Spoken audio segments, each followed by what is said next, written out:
요즘 세계적으로 빈부격차가 문제이긴 합니다.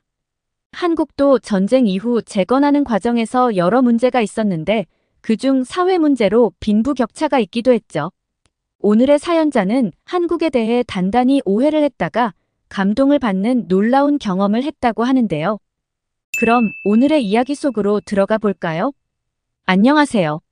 저는 한국에서 거주 중인 호주에서 온 에드니입니다. 저는 세계에서 가장 큰 도시 중 하나인 시드니에서 왔는데요. 제가 한국으로 오게 된 계기는 별것 아니었어요. 우연히 한국에 올 수 있는 기회가 생겼고, 저는 한국에 대해 알아보던 중 아주 흥미로운 사실을 발견하게 되었습니다. 호주에 비해 아주 작디 작은 나라인 한국의 수도인 서울이 세계에서 손에 꼽히는 대도시라는 것이었죠. 이 작은 나라에서 대도시가 나타나다니 가능한 일인가 하는 의문도 들었고 한국을 무시하는 생각도 들었습니다. 커봤자 얼마나 큰 도시겠어라는 생각을 한 것이었어요. 그런데 막상 한국에 도착하고 나니 저는 언제 그런 생각을 했냐는 듯 한국에 대한 의심을 한순간에 제 머릿속에서 지워버렸습니다. 한국은 제가 상상한 것 이상으로 큰 도시였어요. 시드니도 대도시이기는 하지만 서울은 시드니와 다른 매력을 가지고 있었죠. 특히 서울은 동네마다 큰 차이가 있기 때문에 개성 강한 동네를 가면 그곳을 온전히 즐기는 데만 이틀이 넘게 걸리기도 했습니다. 그런데 여행을 하다 보니 문득 이런 생각이 들더라고요. 잠깐 한국은 빈부격차가 심한 나라라고 들었는데 내가 서울에서 본 사람들은 전부 석유층이고 서울 밖에서 사는 사람들은 많이 가난한 게 아닐까라는 의문이 생긴 것이었죠. 이렇게 생각한 데는 몇 가지 이유가 있었는데요. 첫 번째는 한국이 아직 전쟁 중인 국가라는 것이었고, 두 번째는 제가 서울에서 만난 사람들 전부가 좋은 옷을 입고 깨끗하게 치장한 상태였다는 것입니다. 마지막으로 서울은 어딜 가든지 깨끗했어요. 특히 지하철은 말할 것도 없죠. 시드니의 지하철은 아주 먼 과거에 만들어졌습니다. 따라서 시설이 많이 노후화되어 있죠. 그래서 가끔은 사람 팔톤만큼 커 보이는 쥐들이 철로를 지나가는 것도 볼 수 있어요. 저는 오래된 공공시설의 노후화는 당연한 것이라고 생각했는데 한국은 아니더라고요. 오래된 것들은 다시 재건하고 고장난 것은 새 것처럼 고치면서 현대 문명의 모습을 갖추어 가고 있었습니다. 저는 이 모든 게 다 서울이 특별히 돈이 많아서일 거라고 생각했어요. 다른데 돈을 다 쓰고도 남으니까 지하철을 고치는데 예산을 쓰는 거라고 생각한 거죠. 돈이 굉장히 많은 시드니도 예산을 굳이 지하철 고치는데 쓰지 않으니까요. 서울을 오고 다니는 시간이 길어지면서 저는 이런 제 생각에 확신을 가지게 되었습니다. 일부러 구석진 곳도 찾아가 봤는데 다 깨끗하더라고요. 사실 저는 술에 취해서 널브러져 있는 사람이라든지 노숙자라든지 심하게는 약에 취한 사람이 한 명쯤은 있을 거라고 생각했습니다. 그런데 한국에서는 그런 사람들의 옷자락도 찾을 수 없었어요. 왜 한국의 길거리에는 술 취한 사람이 없는 건가요? 라고 물어보니 어떤 사람이 저를 홍대라는 곳으로 데려갔습니다. 그 사람은 여기에 있으면 술에 취해서 널브러진 사람을 볼 수 있을 거라고 하더라고요. 그 사람의 말대로 술집에 불이 하나둘 켜지고 사람들이 오고 다니기 시작하더니 점점 술 취한 사람들이 나타나기 시작했습니다. 저는 불안한 마음으로 그들을 지켜봤어요. 세상에나 그 중에는 여자들도 있었습니다. 함께 동행한 남자들 없이 여자들끼리만 있는 경우도 있었죠. 저는 누군가가 그녀들을 해칠 것이라고 생각했어요.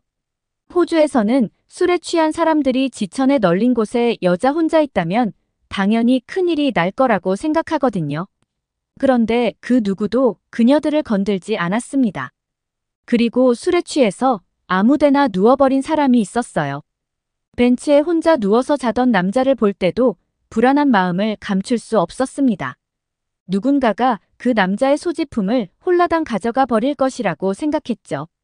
그런데 정말 그 누구도 그 남자의 안주머니를 뒤진다든지 옷을 가져간다든지 하지 않았습니다. 뒤늦게 그 남자를 찾으러 온 친구들에 의해 사라질 때까지 술에 취해서 정신을 못 차리던 그 남자는 안전하게 있었어요. 저는 저를 홍대에 데려온 한국인에게 헛웃음을 치면서 말했습니다. 내가 말한 술 취해서 널브러진 사람들은 이런 게 아니에요. 이건 그냥 하우스 파티에서 지인들끼리 노는 정도밖에 안 됩니다. 제가 본 한국의 밤거리는 전혀 위험해 보이지 않았어요. 이날을 계기로 저는 확신했습니다. 역시 서울은 극상류층이 사는 곳이라고요. 상대적으로 경제적 수준이 낮은 곳은 범죄 확률이 높을 테니 서울이 아닌 곳으로 가면 한국의 이 완벽한 모습에도 허점이 보일 것이라고 생각했습니다. 한국의 약점을 잡고 싶은 마음보다는 세상에 이렇게 완벽한 나라가 존재한다는 것을 쉽게 믿지 못했던 것 같네요. 서울이 극상유층만 사는 곳이라는 생각을 하고 얼마 지나지 않아 TV 프로그램을 하나 보게 되었습니다. 그 프로그램에서는 한국의 농촌을 보여주고 있었는데 역시 그곳 사람들은 서울과 정반대되는 삶을 살고 있더라고요. 뙤약볕에서 일하느라 타버린 피부, 촌스러운 패션 센스 등 서울과는 너무 달랐습니다. 도무지 같은 나라라고 생각할 수 없을 정도였죠. 제가 지금까지 들어본 적도 눈으로 본 적도 없는 새로운 모습을 보면서 한국이 이런 농촌의 모습을 일부러 숨기는 것이라고 생각했어요. 좋은 것만 보여주기 위해 일부러 크고 세련된 서울만 보여주는 것이라는 거죠. 저는 곧장 기차표를 예매했고 서울에서 기차로 2시간 정도 떨어진 지역으로 이동했습니다. 얼마 가지도 않은 것 같았는데 너무 다른 풍경이 펼쳐졌어요. 한국의 자연 경관은 정말 아름답더라고요. 도시적인 이미지만 상상하고 온 것이 민망할 정도로 수려한 경관이었습니다.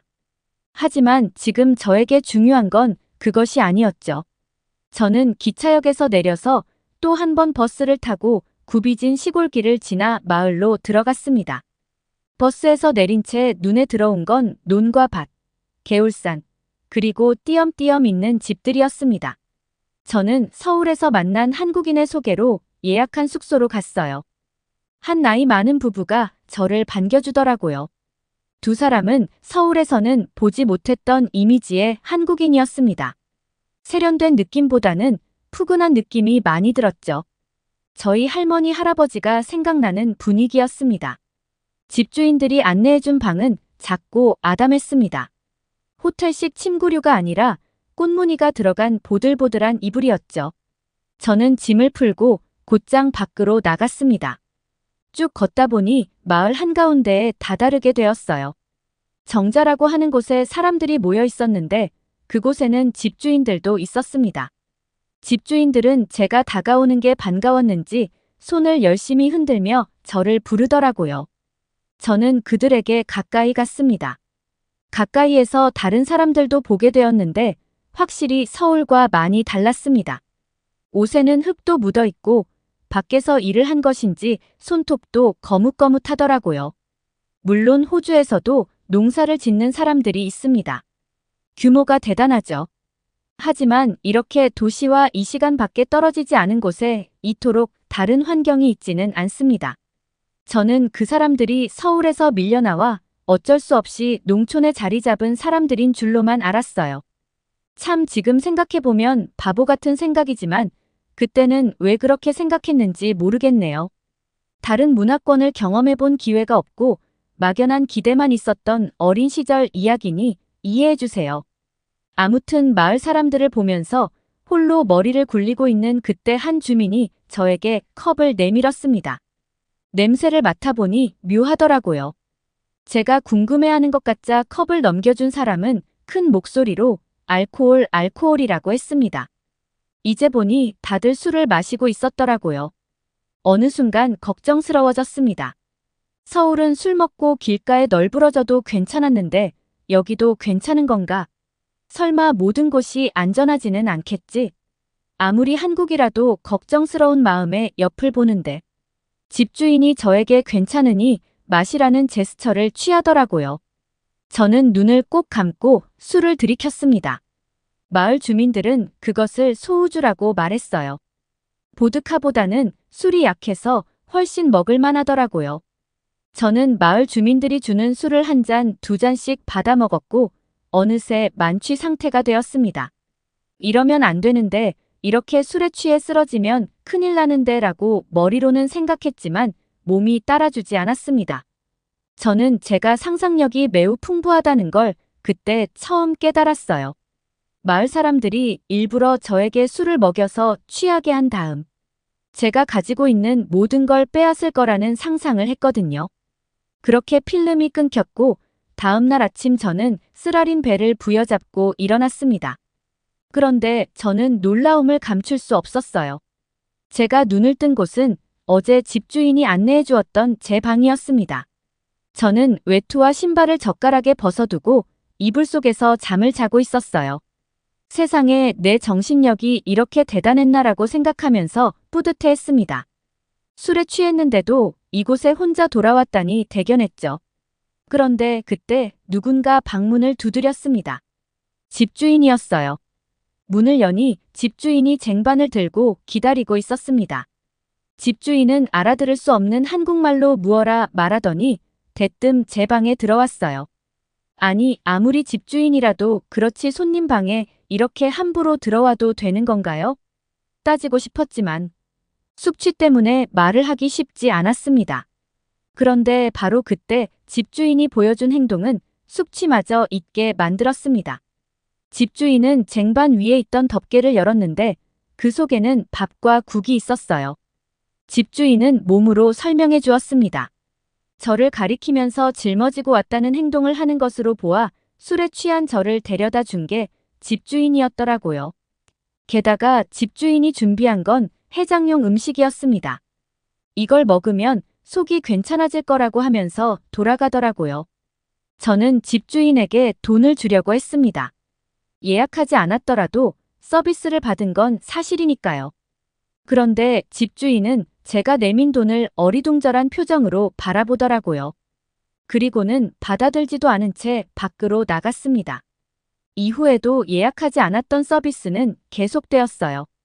저녁을 먹으러 나가려는데 갑자기 불러다가 저에게 밥을 주질 않나.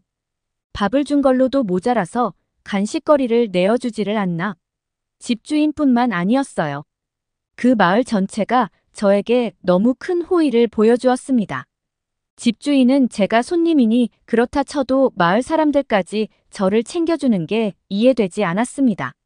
저 사람들은 저에게 받을 게 없으니까요. 의문이 커져가던 그때 집주인의 아들이 나타났습니다. 서울에서 살고 있다고 하더라고요. 집주인의 아들은 영어가 가능했기 때문에 저는 그동안 궁금했던 모든 걸 물어볼 수 있었어요. 그와의 대화를 통해 알게 된 것은 깜짝 놀랄 것들이었어요. 한국에도 빈부격차는 존재해요. 하지만 그 격차를 줄이기 위해 많은 사람들이 노력하고 있죠. 그리고 노숙자나 사회에서 소외된 사람들이 없는 건 아니에요. 그런데 그 사람들이 없는 것처럼 보이는 건 누군가가 그들을 돕고 있다는 뜻이겠죠. 어쨌든 당신이 서울에서 좋은 경험을 했다니 다행이에요. 저는 집주인의 아들에게 물었습니다. 그러면 농촌은 어떤 곳이냐고요? 서울보다는 돈이 없는 곳이니 치안이 안 좋은 게 당연한 게 아니냐고 물었습니다. 그런데 집주인의 아들은 크게 웃었어요. 그러면서 말했죠. 마을 한가운데에서 술 마시다 잠들었다면서요. 그때 멀쩡하지 않았나요? 그리고 서울보다 농촌이 더 안전하다는 말도 있어요. 여기는 문도 안 잠그고 다닌다니까요. 믿을 수가 없는 말이었습니다. 다 한 가족처럼 지내는 곳인데 문을 잠글 필요가 뭐가 있겠어요? 그리고 농촌. 사람들이 서울 사람들에 비해 못 산다는 말은 잘못됐어요. 집주인 아들의 말이 끝나기가 무섭게 마당으로 무언가가 들어왔고 그 순간 제 모든 편견이 산산조각 났습니다. 마당으로 들어온 것은 매우 비싼 외제차였어요. 그리고 그 차에서 집주인이 내렸죠. 알고 보니 굉장히 큰 농장의 농장주였습니다. 한국은 호주에 비해 땅이 매우 작기 때문에 서울과 그리 멀지 않은 곳에도 이런 농촌이 있을 수 있다더군요. 지리적인 특성을 제대로 이해하지 못했던 저의 섣부른 판단이었던 것이죠. 다음으로 저는 왜 마을 사람들 모두가 저에게 얻을 게 아무것도 없는데도 잘해주었는지 궁금했습니다. 집주인 아들은 정이라는 단어를 알려주었어요. 영어로는 번역되지 않는 한국에만 있는 단어인 이정 때문에 마을 사람들 모두가 잠깐 스쳐가는 객인 저를 따뜻하게 받아준 거라고 했죠. 저는 이정이라는 말을 온전히 이해하고 싶었습니다. 그래서 그때부터 한국에서 거주하고 있어요. 그리고 오랜 시간이 지난 지금, 이제는 그때 처음 들었던 정을 완전히 이해하고 싶습니다. 한국인의 정, 이것이 저를 한국에 있게 만들었습니다. 저를 따뜻하게 받아주셨던 농촌 마을 어르신들에게 이 자리를 빌려 감사의 말씀을 꼭 전하고 싶습니다. 감사합니다. 한국에서 뭘 하고 왔길래 얼굴이 이렇게 된 거야. 와, 대박, 나도 한국에 갔다 와야겠다. 저는 체코의 평범한 대학생 레비지라고 합니다. 제가 다니는 학교에는 조금 특별한 학생이 있는데요. 한국에서 교환학생으로 와서 체코의 대학에 다니고 있는 한국인 미나라는 친구가 있어요. 이곳 대학교에는 다양한 국적의 외국인 학생들이 재학하고 있지만 대부분 유럽 국가들의 학생들이 많은데 동양인인 미나는 유난히 눈에 띕니다. 저도 체코의 구석에 있는 작은 지방 도시 출신이라서 대학교 기숙사를 이용해야 했고 미아는 저와 같은 방을 쓰는 룸메이트였습니다. 대학에서는 외국 국적의 학생들을 체코인들과 같은 방을 쓰게 하면서 서로 최대한 많은 교류가 있도록 유도하기 위해서 이런 식으로 방 배정을 한다고 합니다. 기숙사에 들어오며 다른 나라 출신의 유학생과 같은 방을 쓰게 된다고 들었을 때 조금 우려되었던 것은 사실이에요. 아무래도 서로 잘 모르다 보니 작은 실수로 문화적인 차이 때문에 생기는 오해가 생길 수도 있고 그것 때문에 다투는 경우가 있다는 말들도 간혹 들어왔기 때문이죠. 하지만 이런 작은 충돌도 서로 간의 문화를 이해하고 다르다는 것을 존중할 줄 알아야 한다는 교육 목적에 맞게 대학에서는 이런 원칙을 지금까지 고수하고 있습니다. 대학이라는 곳이 학문 외적으로도 좋은 사람으로 교육시키기 위한 교육기관이니 참 대학다운 발상이죠.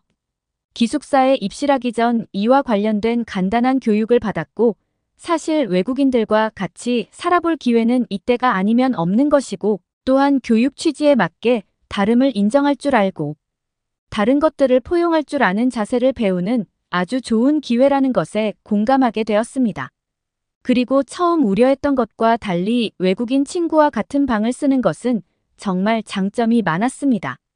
문화권이 다르지만 20대 초반의 여자라는 입장에서 봤을 때 생각보다 공통점이 많았고 다른 나라 사람들은 어떤 생각을 가지고 있는지 경험해 볼 수 있었고 대학에서 말한 것과 같이 나와 다른 사람을 이해할 수 있는 포용력도 정말 넓어지기도 했어요.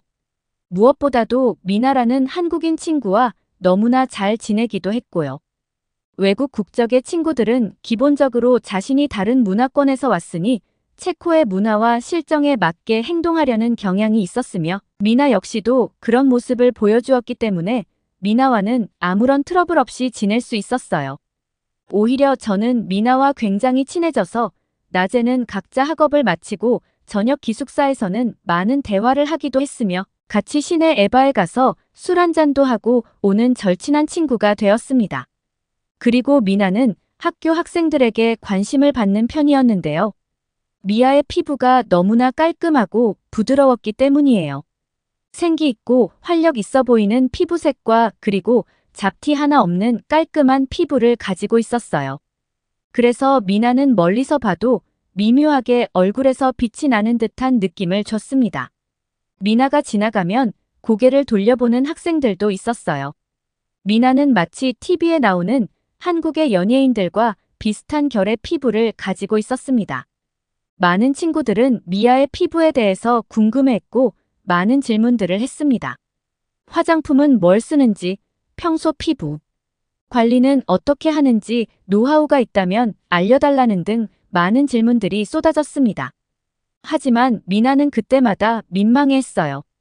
옆에서 지켜본 미나는 특별한 노하우나 남들이 안 쓰는 방법을 쓴다거나 하는 것들은 없었습니다. 같은 방을 쓰는 저와 똑같은 로션을 쓰고요. 피부에 뭘 특별히 하지는 않거든요. 미나는 그리고 자기가 한국에서는 피부 칭찬을 들어본 적이 없는데 여기서는 유난히 그런다며 그런 질문을 받으면 민망한 마음이 든다고 했습니다. 하지만 제가 봐도 미아의 피부는 하얗고 생기 있고 활력 있어 보여요. 게다가 부드러워 보이고요. 한국 이외 동아시아 출신의 유학생들도 미아를 보면서 피부가 좋다고 부러워하며 역시 한국 사람이네라는 말을 하기도 했습니다. 같은 아시아 국가들 사이에서도 한국 사람 하면 떠오르는 이미지가 피부가 좋다, 키가 크다, 잘생겼다, 이쁘다 등 이런 이미지가 있다는 것도 알았습니다. 저는 대학을 다니며 한국 사람들은 외모적으로 굉장히 부러움을 받는 사람들이라는 것을 알게 되었어요.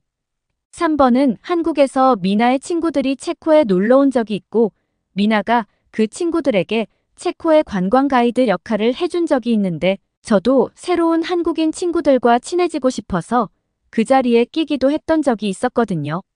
그런데 한국인들이 가지고 있는 이미지는 괜히 생겨난 게 아니었다는 생각을 했어요. 다들 하나같이 예쁘고 피부도 좋고 키도 크고 옷도 잘 입어요. 그들에게는 정말 기분 좋은 아우라가 풍기는 것 같은 이미지였어요. 프라의 길을 다니다가 보면 종종 외모가 괜찮고 훌륭한 동양인들이 있는데 알고 보니 그런 사람들이 대부분 한국 사람이었다는 것을 알게 되었죠. 그리고 하나 놀란 점은 미나의 말대로 미아의 피부가 그 한국인 친구들 사이에 있으니까 특별히 부러워할 만한 좋은 피부를 가졌다는 생각이 안 들었어요. 왜냐하면 한결같이 한국 사람은 피부톤도 밝고 점도 없고요. 대부분 깔끔한 인상을 주는 피부를 가졌더군요. 한국 사람들은 뭔가 특별한 것들이 있는 것 같았어요. 나중에 미아가 고백하기를 자기는 한국에서 피부가 좋은 편은 아니라서 피부과에도 다니고 했다더군요. 레이저 치료를 받으면 피부톤이 한결 개선되는데 체코에 오기 전에 레이저 치료를 3회 시술받고 왔고 지금까지 그게 유지되고 있다고 했습니다. 한국에서는 이런 치료를 미용 목적으로 많이 하고 있으며 피부과도 굉장히 많고 때문에 그런 치료 비용이 상당히 저렴하다는 이야기를 들었어요. 게다가 피부와 관련된 상식도 많이 알고 있다고 했어요. 기숙사의 수많은 방들 중에 저희 방만 가습기를 틀어놓고 있는 이유도 사실 피부 보습과 작은 관련이 있기 때문에 상시켜 놓는 것이라고 말하기도 했습니다. 역시 한국 사람들은 다들 피부과 전문의 같아요. 이것과 관련해서 인터넷으로 이것저것 검색을 많이 해봤어요. 한국 사람들은 아시아 사람들 중 가장 피부톤이 밝고 적당한 피부 두께를 가지고 있어서 수분 보습에 유리하다는 등 선천적으로 타고난 기질이 있다는 이야기들과 피부에 자극을 주지 않는 깨끗한 물이 나는 지구상에서 몇 안 되는 지역이라는 말까지 수많은 말들이 있었습니다. 그렇게 한국 사람들이 왜 피부가 좋은지에 대한 호기심이 어느 정도 해결되었습니다. 학기가 끝날 때까지 역시나 미나는 많은 관심을 받았어요. 그리고 미나는 그런 관심에 도출되어 자만에 빠지지 않고 그냥 자신의 학업을 성실하게 이어갈 뿐이었습니다. 시험 기간이면 같이 미나와 밤을 새며 공부하기도 했고 저도 성실한 모습에 미아 덕분에 높은 학점도 잘 취득하게 되었습니다. 이런 성실함도 한국 사람들의 특유의 모습이 분명하다는 생각도 들었습니다. 그리고 이번 학기를 끝으로 미나는 한국으로 돌아간다고 했습니다. 한국인과 같이 생활하며 한국 사람들에게서는 배울 게 정말 많다는 생각이 들었습니다. 미나에게 여러 가지의 의미를 담아서 너와 함께했던 1년이 나에게는 정말 소중한 시간이었다는 인사를 건넸습니다. 방학이 되자 아쉬운 마음이 밀려왔고 더 이상 미나를 못 본다는 마음에 섭섭하기도 했습니다. 그리고 미나는 한국에 가 있을 테니 언제든지 한국에 오면은 멋진 여행 가이드가 되어줄 테니까 꼭 한국에 오라고 하는 작별 인사를 남기고 한국으로 떠나갔습니다. 저도 고향 마을에 내려가서 집안일을 도우면서 방학을 보냈어요. 그렇게 시간을 보내면서 생각을 정리하고 있었어요. 좋은 인연이 있었으면 이별이 있는 법이니까요. 다음 학기가 시작되었고 이번에는 누가 나와 같은 빵을 쓰게 될지 기대가 되었습니다. 이번에는 케냐 출신의 학생과 같은 방을 써야 했는데 조심스럽게 말하자면 미나 생각이 많이 났습니다. 이번 학기에는 나와 다른 사람에 대한 이해를 더 많이 배우는 학기가 되었습니다. 가끔은 강한 인내심이 필요하기도 했지만 결국 싸움 없이 학기를 잘 마무리했어요. 유난히 힘들었던 1년간의 기숙사 생활이 끝나고 저는 미나에게 연락을 했습니다.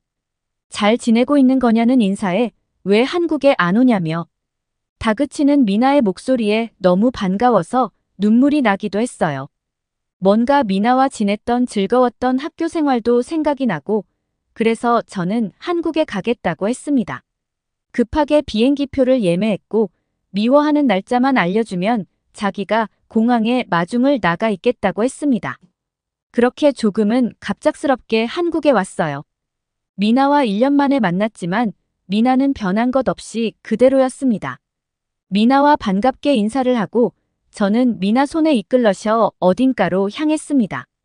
미나가 자취하고 있는 집에 가서 짐을 풀었고요. 이미 어두운 시간인데도 불구하고 미나는 저를 데리고 밖으로 나갔습니다. 한국은 밤에도 마음대로 돌아다녀도 되는 곳이라고 했는데 정말 그 말이 맞더군요.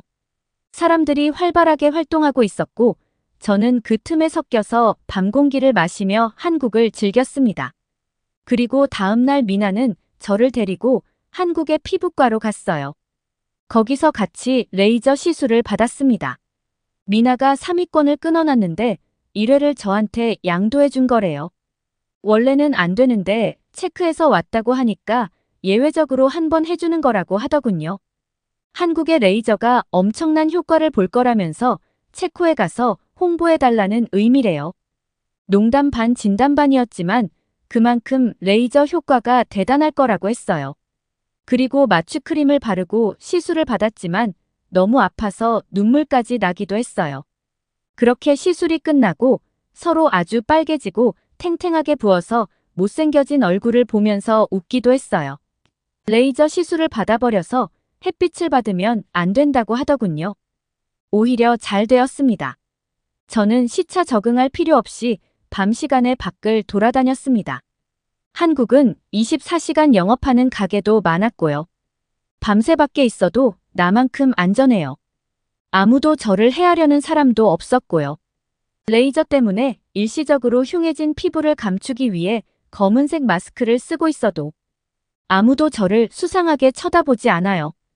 한국은 정말 듣던 대로 대단한 곳이라는 생각이 계속해서 들었습니다. 그리고 일주일 정도는 햇빛을 보지 않았고 피부는 많이 진정이 되었습니다. 처음 시술을 받은 지 일주일이 지났고 다시 한번 병원에 가서 진정 관리를 받고 나왔어요. 그 뒤로는 한국의 앞모습도 구경하면서 다닐 수 있었습니다. 그렇게 보름 정도의 한국 여행을 마치고 체코로 돌아왔습니다. 그리고 시골집에 있는 내내 저는 놀라운 변화를 느낄 수 있었어요. 피부에서 자꾸만 윤기가 돌고 미아처럼 얼굴에 생기가 돌았어요. 시간이 지나 방학이 끝나고 다시 학기가 열렸습니다. 다시 돌아간 학교에서 피부가 왜 이렇게 좋아졌냐는 질문을 받기 시작했습니다. 딱 한 번 받았을 뿐인데 이렇게 큰 변화가 생길 줄이야. 왜 한국의 피부과 병원이 왜 자신 있어 하며 시술을 해줬는지 알 것 같더군요. 한국에서 피부 미용 시술을 받고 왔다는 소문은 금방 퍼져서 다들 저에게 한국에서 뭘 하고 온 거냐며 질문을 하기 위해 찾아오는 사람도 많았어요. 제 이야기를 듣고 다음 방학 때는 한국에 가겠다며 말하는 사람들도 있었어요. 생각지도 못하게 한국의 홍보대사가 된 느낌이었습니다. 저는 피부과에서 했던 경험 말고 한국에서 겪었던 좋았던 경험들에 대해서 이야기를 해주고는 했지만 아무래도 다들 피부과 시술에만 관심이 있는 모양이에요. 지금 학생들은 한국의 미용 기술에만 관심이 있지만 아마 한국에 다녀와 보면 저랑 이야기할 내용들이 많아질 거예요. 좋은 것들이 참 많고 새로운 경험들, 믿을 수 없는 일들이 많이 일어나는 곳이니까요. 디지털 노마드는 노트북이나 스마트폰을 이용하여 공간의 제약을 받지 않고 재택근무나 원격 근무를 하면서 자유롭게 생활하는 사람들을 말합니다. 흔히 여행을 다니면서 돈을 벌거나 노트북으로 프로그램 개발을 하는 등 다양한 유형의 디지털 노마드가 있는데요. 이들은 일을 할 때 장소에 제약이 없기 때문에 여러 나라를 돌아다니며 여행을 하기도 합니다. 오늘 소개해드릴 사연은 여러 나라를 경험한 끝에 한국에 정착할 수밖에 없었다는 영국인의 사연입니다. 과연 그에게는 무슨 일이 있었던 걸까요? 안녕하세요. 저는 디지털 노마드로 근무하는 30대 영국인 동기입니다. 제 직업은 소프트웨어 개발자예요. 개발자들마다 근무 형태는 다르겠지만 저 같은 경우에는 인터넷만 연결되면 본사와 만나 제가 맡은 업무를 진행할 수 있기에 다른 지방이나 해외에서도 충분히 근무가 가능한 직무거든요. 대부분의 프로그래밍 역량을 자체적으로 관리하므로 특정 시간에 정해진 사무실로 출근해야 하는 제약이 없어요. 그래서 1년의 대부분을 해외에서 보내고 있죠. 하지만 모든 도시가 디지털 노마드로 일하기 좋은 환경은 아니에요. 그동안 여러 국가를 다녀봤지만 예상치 못한 불편으로 업무에 차질이 생기는 경우도 종종 있었거든요. 우선 인터넷이 안정적으로 연결되어야 하는데 이는 저희 업무가 대부분 온라인에서 이루어지기 때문이에요. 하지만 많은 개발도상국은 물론 유럽 선진국에서도 인터넷 연결이 불안정해 곤란을 겪었던 경우가 적지 않았죠. 또 치안과 안전 역시 중요한 요소예요. 치안이 불안정한 나라는 아무리 인프라가 좋더라도 디지털 노마드로 근무하는 장점을 살리지 못하는 경우가 많거든요. 특히 해외에 있더라도 오전에서 낮 동안은 일해야 하는 경우가 많고 시차에 따라 휴식을 취하는 시간이 늦은 밤이나 새벽인 경우도 많아 치안이 더욱 중요해져요. 주변이 깜깜한 밤중에는 범죄 발생률이 높아질 수밖에 없거든요.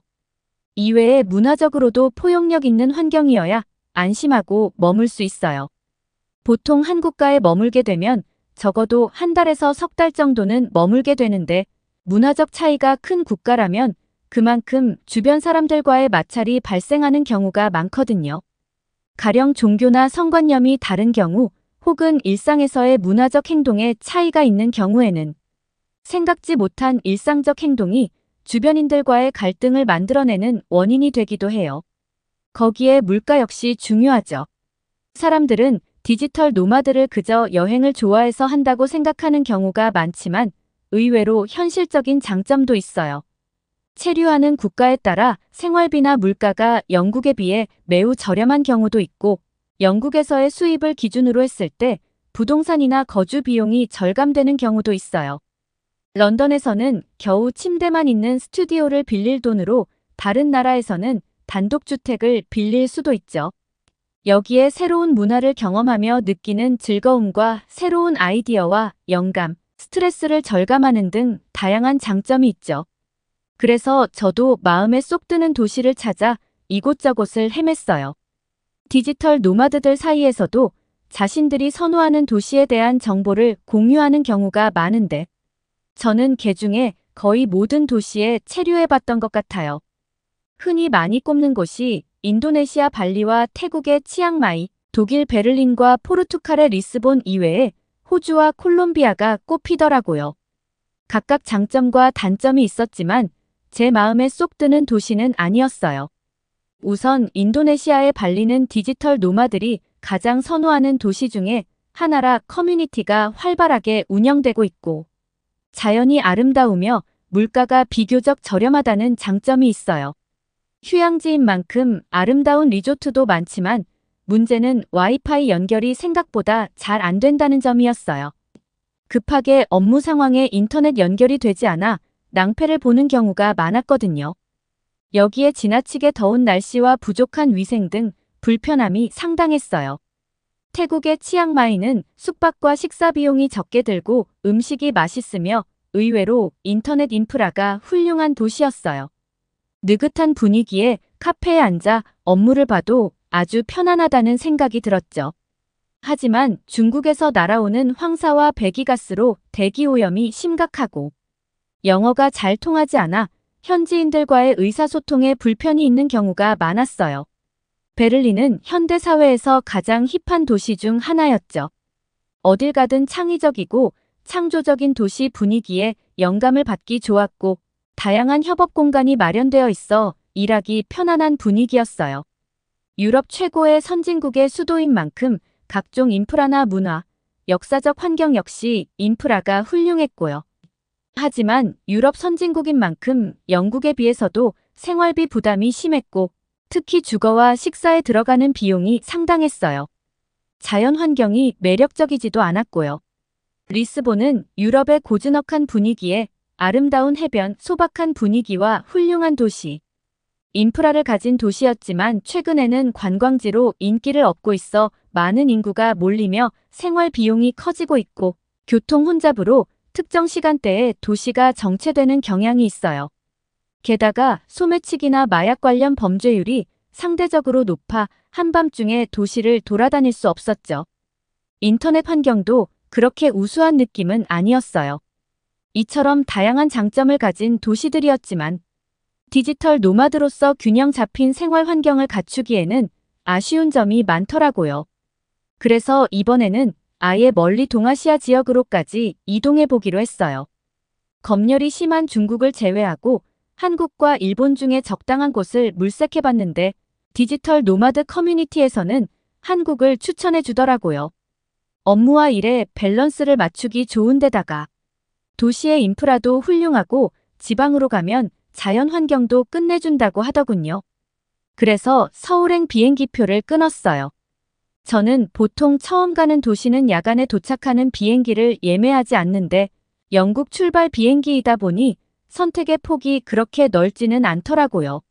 남은 좌석을 찾다 보니 밤 10시가 넘어 인천공항에 도착하게 됐어요. 한밤중에 숙소까지 가는 게 걱정이 되어 이왕이면 공항에서 곧바로 택시를 타야겠다고 생각했죠. 그런데 한밤중임에도 불구하고 인천공항은 사람들로 북적거리더군요. 다들 나들이 가는 것처럼 화사한 차림에 어린아이들까지 데리고 있기에 전혀 무섭거나 위협적이라는 생각이 들지 않았어요. 아마도 늦은 비행기를 타고 해외여행을 가는 사람들인 것 같더군요. 그들이 오는 곳을 따라 게이트를 이동하니 공항 철도라고 하는 지하철이 나타났어요. 제가 숙소를 잡은 홍대 입구역까지 한 번에 이동하는 전철이었는데 이용료도 $2 정도로 아주 저렴하더군요. 밤 10시쯤 홍대 입구역에 내리자 젊은 사람들로 북적대는 번화가가 나타났어요. 한밤중임에도 많은 가게와 레스토랑, 멋있는 바와 술집 등이 문을 열고 있었어요. 이 늦은 시간에 남녀노소 자유롭게 도시를 누빈다는 게 신기했죠. 영국이나 다른 나라였다면 벌써 문을 닫고 조용해졌을 시간이었거든요. 게다가 이미 한밤중이었음에도 안전한 느낌이었어요. 이런 환경이라면 충분한 나이트 라이프를 즐길 수 있을 거라 기대했어요. 우선은 숙소로 이동해 업무 환경부터 꾸려뒀어요. 매우 깔끔한 숙소의 테이블 옆에서는 와이파이 비밀번호가 적혀 있더군요. 인터넷을 사용하는데 따로 추가금도 받지 않아 초고속 인터넷은 기대도 안 했는데 인터넷 속도를 체크해보자. 초당 180Mbps는 가볍게 넘어가더라고요.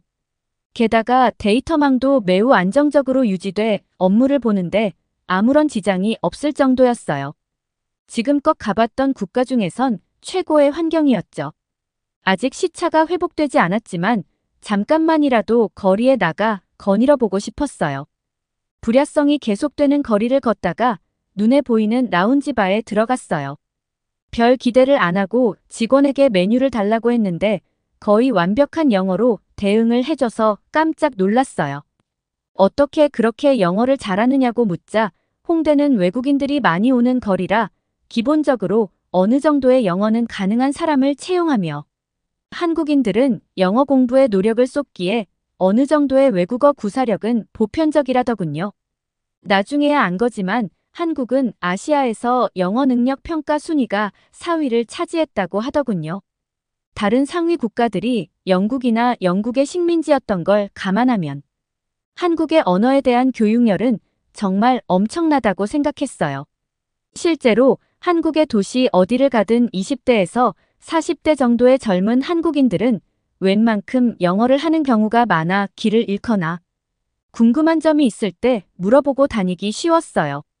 그렇게 저의 한국 생활이 시작됐죠. 빠른 인터넷 덕분에 원격 근무와 웹미팅 및 화상회의 등 온라인 커뮤니케이션을 하는데 매우 원활했고, 영국의 주요 도시에 비하면 생활에 들어가는 비용도 매우 저렴했어요. 베를린 등의 유럽 선진국에 비하면 외식비나 각종 서비스 비용이 저렴한 편이라 생활비도 절감됐죠. 배달 음식을 시키는 시스템도 아주 간편해서 좋았어요. 게다가 서울이라는 도시는 정말 즐길 거리가 많더라고요. 동양의 변방 국가라고 생각했던 것과 달리 도시 곳곳에 세계적 수준의 문화 콘텐츠가 적지 않았어요. 특히 고궁이나 문화재 등은 매우 저렴한 가격으로 방문할 수 있었고, 시립미술관이나 국립미술관, 공연장 등은 거의 공짜에 가까운 가격으로 즐길 수 있었으며, 보유하고 있는 전시회 수준도 매우 높았죠. 전통과 현대, 미래가 복합된 듯한 독특한 도시 구조가 매력적이었어요. 일하는 시간 이외에는 서울이 가진 문화 콘텐츠를 만끽하기 위해 많은 곳을 돌아다녔죠. 영국이나 유럽의 도시에 비해 서울은 그야말로 메트로폴리스였어요. 서울만으로도 하나의 나라라는 생각이 들 정도로 밀도가 높고 구경 다닐 곳도 정말 다양했죠. 사실 치앙마이나 베를린 등의 도시는 두세 달이 지나면 슬슬 뻔한 느낌이 들 정도로 관광할 곳이 한정돼 있는데, 서울은 워낙 콘텐츠가 많은 데다 시가와 계절이 지날 때마다 도시의 분위기가 달라져 알면 알수록 매력적인 도시였어요. 유럽이나 영국에서 거리만 조금 가까웠다면 더 많은 사람이 찾아와 관광대국이 됐을 거란 생각이 들더라고요. 서울에 익숙해진 뒤에는 한국의 지방 도시에도 다녀봤어요. 처음에는 가장 유명한 부산이나 제주도에 가봤는데, 서울과는 또 다른 자연 환경과 도시 분위기가 매력적이더군요. 이외에도 속초와 경주, 여수 같은 자연 환경과 고대 문화가 보존된 도시를 다녀봤어요. 각각의 개성이 있는 도시들이었지만 모두 깔끔하고 치안도 좋아 마음 편안하게 여행할 수 있더라고요. 게다가 지역별 특색이 있는 음식도 다양하게 즐길 수 있었고요. 시간이 지나다 보니 가능하다면 한국에 오래오래 거주하고 싶다는 생각이 들었어요. 여름이 너무 덥고 겨울이 너무 추운 것만 빼면 제가 지금껏 다녀봤던 도시 중에서는 가장 살기 좋은 국가라는 생각이 들어요. 친절하고 다정한 사람들과 깔끔한 도시, 저렴한 인프라와 대중교통, 그리고 무궁무진한 문화 콘텐츠 덕분에 한국에 머무는 하루하루가 설레더군요. 언젠가 한국에 제대로 된 직장을 잡아 디지털 노마드를 그만두고 정착하는 제 미래의 비전이 됐어요.